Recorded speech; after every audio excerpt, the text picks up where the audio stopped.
We are here in the future of the payment system in the Netherlands, and I'm talking here to Jussi.snellman, the OP Financial Group, a sort of an organization like the Rabobank here in the Netherlands.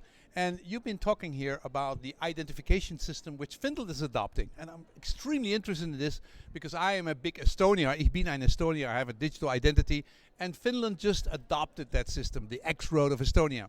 And I wanted to see what's the context of that. I mean, didn't you have a national identification card like the Estonians, or did the banks not provide identification services? How is the situation in Finland now, and what's the next step?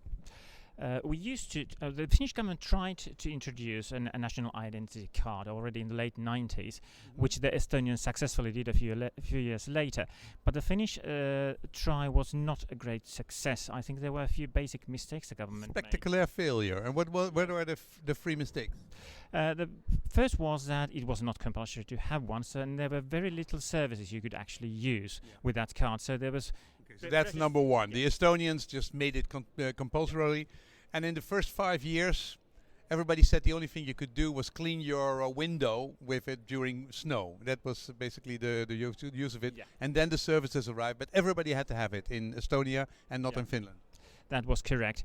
And before actually the services arrived, the banks in a way filled in the vacuum by expanding the use of the bank-based credentials or bank-issued credentials as a general purpose E-ID for the third-party services as well. And these were, after some grumbling, adopted also by the Finnish government for the public sector services. You could check in with the tax system and pay your taxes with it, or do voting, or what kind of services could you do? Voting is unfortunately not yet possible, but you can do the taxes, you can apply for all the government benefits, you can do the businesses with your community, etc., etc. Okay. So the bank card had that function, very successful, the banks were very happy, and then? Then there started to be discussion that should the system be improved, because it's a three-corner model, technical world, but just means that if you want to identify all things, you need to have a contract with every bank issuing those credentials, which is a clumsy system. So if I'm Amazon.com, I have to make a contract with Bank A, Bank B, Bank C. Exactly, and Amazon probably is capable of that, but very small companies are finding it difficult. So it in a way hinders the spreading of those solutions. And of course the banks were extremely flexible and adapted the new model and went with the times and made it better. That's true, but after a few years of discussion, I think we've beginning to reach the next stage. So we are building a kind of what we call a virtual trust network, in which we aim to make it possible for the companies actually needing the E-ID to have just a single contract, and through that single contract to be able to reach every Finnish citizen, no matter who has issued them with the E-IDs in the first place. Well, the way you presented it says that there was not so much innovation in the banking identification system, and in order to expand it, after trial, and the telecoms came to the market and failed, the Finnish government said, hey, we need to have a new system, and it needs to be more open, and it needs to be a trust network which is much more open and flexible. Were the banks happy about that initiative of the Finnish government? I think initially not. But I think most of the banks in a way realized the situation that after this very stagnant situation for 10-15 years, there was room for improvement, and the times had changed, and the current system in a way was at least partially insufficient. But what is good in there is let's say the basic building blocks, that everything has an E-ID already, and we wanted to have a situation in which we would have invested huge sums of money in a way to reinventing the wheel.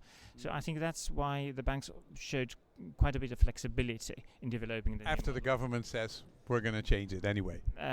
Basically, yes. Yeah. Okay. Now the Dutch banks are just starting an E-ID system, EDIN system, where they basically are providing identity services, and the government is also making a voluntarily system which includes passport, driver license. They all get a chip, or they all get high level of security.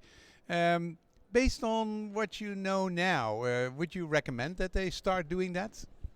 Well, this is my highly personal opinion, but I think operation works in this area, because E-IDs, well, they are both network goods and, in a way, one could argue it's could be a national monopoly as well, which is a situation in many countries. And I think that as EIDs in themselves are not huge businesses, what is more important is what you can do with the EIDs, and you can do a lot of things with them. And I think you can have a business case in the EID front as a bank, as an issuer, as an acquirer, but just giving those EIDs, that's not the business case. That can't be the business case, and that's why I think that it's better to have a cooperation from the day one. Yeah. And a trust network based on private and governments together. Now, you've adapted the Xroad system basic approach from the Estonians, so they gave it to you because they want to give every government from Europe, they can get it for free. When will it be implemented, and when will the first transactions start to happen? It's been implemented right now, and the first services have just been launched in beta version, and I'd expect that before the end of this year there should be the first portal services offered to the Finnish citizens, which in a way try to present a uniform one port of call for all the government-based and the public sector services for each of us as citizens. And for the citizens, they just use the same bank card as they had before? Yes, they use the same bank credentials, not actually even the bank card, but whatever means of electronic identification. It could also be a SIM card or something. It could be a SIM card, it could be a hardware token, it could be a mobile EID, whatever. And what will the citizen, because they use the same things they use now to log into their bank, and then do they just see that there's more services by magic? They don't have to do anything else. It's just in the background that things are organized differently, right? The citizens don't have to do anything. Yes, that's correct. It's just the background which is being reshuffled. Yeah. And you also told it's really interesting. There's a new law which says that if you have an identification with Bank A, with that identification of Bank A, you can get identification of Bank B and Bank C, or mobile phone company A or B. So you can, with one type of identification, you can get all the other ones. Yes, that's correct. That's a new change, a change in the law, thanks to this new trust network. That makes it much more easier that everybody has to check for themselves if the person is really the person who's in front of us. Yes, it makes it easier, and especially it makes it easier to enter the market by issuing new EIDs, because you can onboard customers electronically. Yeah. Before it was not possible. Yeah. We had a system that if you send a payment of 10 cents from one bank to the other, that was enough to identify the other ones, and that was sort of grudgingly accepted by the Dutch National Bank. So.